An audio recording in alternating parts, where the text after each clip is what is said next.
Okay, so tell me this. How many years does it have to be before Obama actually gets to make a big imprint on this court?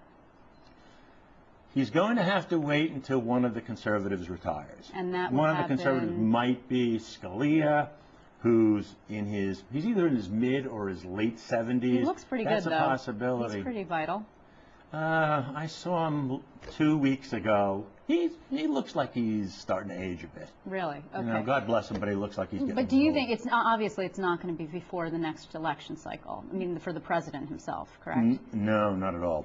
And I mean, that's the only way he's really going to change the balance of the court.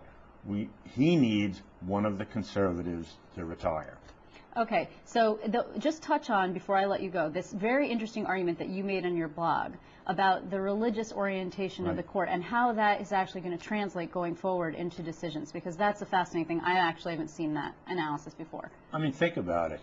On the conservative side of the court, right, the 5 justices, they are all white, Catholic men, except, of course, for Clarence Thomas, the African-American. But he votes like an angry, white, conservative male who thinks that women and minorities are getting too many of the breaks. He never says anything. Right.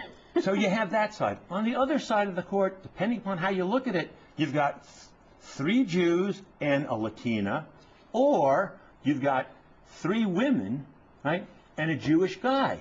I mean, the cultural religious divide is absolutely fascinating.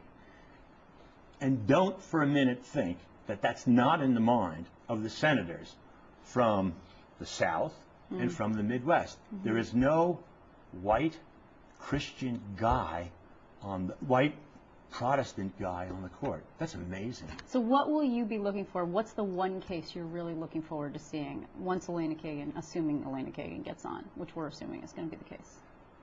Well, the same-sex marriage case, but I don't think she will change the balance on that one.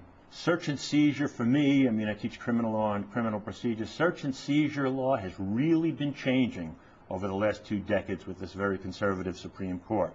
It's gotten to the point where evidence that's unconstitutionally obtained is very rarely excluded now. That was always the rule.